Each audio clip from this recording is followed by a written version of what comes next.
Hello everyone, today we are discussing the goods and bads of only murders in the building. Spoiler alert. Mostly good cause, it's an amazing show and I honestly don't have much to complain about. It is a story of three tenants of the Arconia who are intrigued by murder mysteries, and it seems like murder mysteries are intrigued by them as well cause they keep getting involved in them. Now it's on to them to solve these cases and show the truth to the world. Season 1 of the show was awesome. I loved every single moment of it.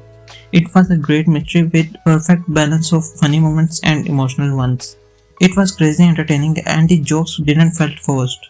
The podcast format of the show gave them opportunities to use meta references to make jokes and observations regarding the structuring of mystery shows like these or comparing seasons. Like season 1 to season 2, because season 2 was, well, the show said it the best. I like the first season a little better than the second season, but it was cute. Season 1 and Season 3 are better than Season 2, and I don't mean Season 2 was bad. It was great and still entertaining, but it felt a bit dragged and distracted as some of the episodes, especially few of the mid ones, felt kinda pointless.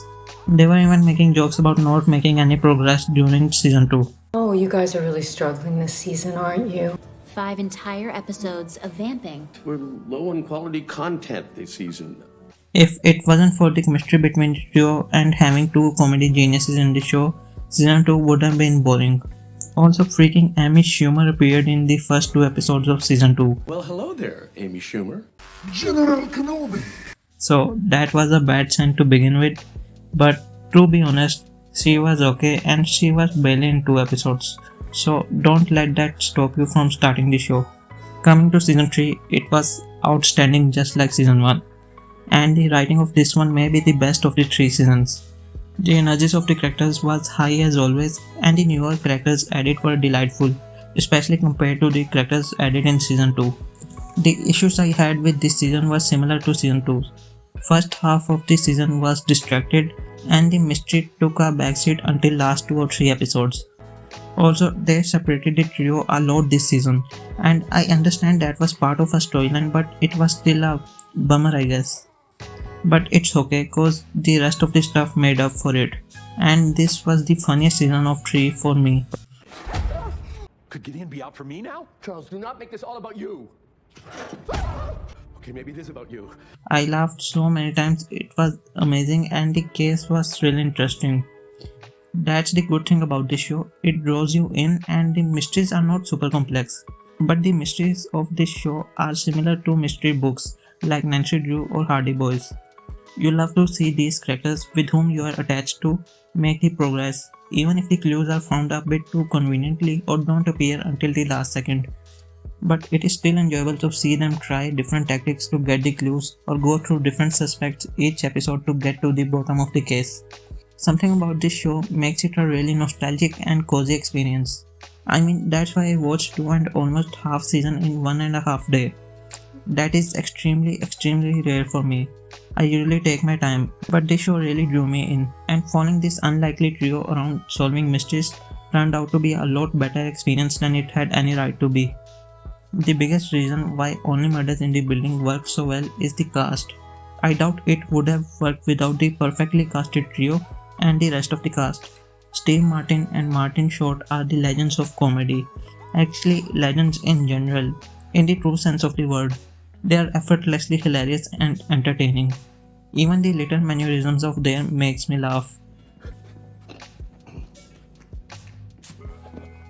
They took these characters and ran the field with them, to the point where they crossed the field, maybe even without realizing. The connection between them is unbreakable and their jokes bounce off each other. Selena Gomez has done a fantastic job fitting in with both Martins, which no doubt wouldn't have been an easy task to accomplish, but she pulled it off. She matches their energy in her own way. Her dialogue delivery can be weak at points, but overall she is great. All 3 of them have one of the best chemistry I have seen in any movie or show. It is outstanding and the highlight of the show for me. You're 2 randos that dragged me into a podcast. Rando is a slang for a person of no significance. I used context clues, but thank you. Paul Rudd had a limited role in Season 3 on the grounds of his body lying lifeless on the floor this time, but he is a ball of energy. Every time he is on screen, he brings life to his scenes. He nailed his role, and by the end you start feeling sad for his character. And Meryl Streep is Meryl Streep. What else can I say but what a performance. Everybody, please join me in giving Meryl Streep a totally undeserved round of applause. I searched to see if she and Martin Short have worked with each other before, cause their chemistry is so natural, it is undeniable. All their scenes together are wholesome and makes you root for them. That is a mark of good acting. I can't stress it enough how good their chemistry is, and for season 3, it was another highlight for me along with the trio's chemistry. I hope Loretta will return in season 4 somehow. Also, the rest of the cast plays their characters to perfection. And it's a bummer that they were not given much time in season 3. But yeah, the talented cast along with the brilliant and witty writing is what makes this show so special. Cinematography is beautiful and the soundtrack is full of tasteful choices that draws viewers in. Episode 5 of season 3 is my favorite episode so far, cause it had such a sweet storyline between Oliver and Loretta. Charles and Mabel had their own storylines going too, which were funny and engaging. So even though they were separated again, I didn't mind it. Also, the way the theme of the show was used throughout the episode, it made it even more beautiful. One last thing I will say, is it really necessary to have a new love interest storyline for Mabel every season? I mean, there's nothing wrong with doing a love interest storyline, but at least make it go somewhere. They keep rebooting this storyline for her every season.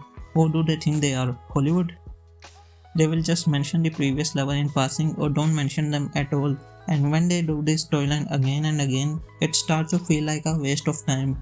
Because this season Oliver had a hell of a subplot with Loretta and his play. Same with Charles, he had a great subplot with Joy and Oliver's play, while Mabel had another love interest one. So I hope in season 4 that will change. But all in all, amazing show.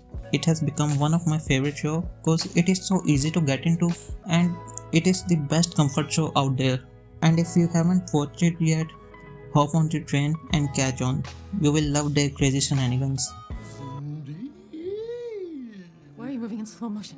Also, for those of you who like this show and are looking for something similar, I recommend 3 Amigos. It has the same vibe. I mean, it's not a murder mystery, but it's wholesome, sweet and funny just like the show.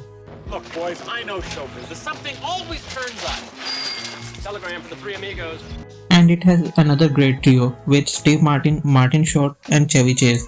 So do watch it if you haven't already. And that's the end of the video. I will see you in the next one. Goodbye.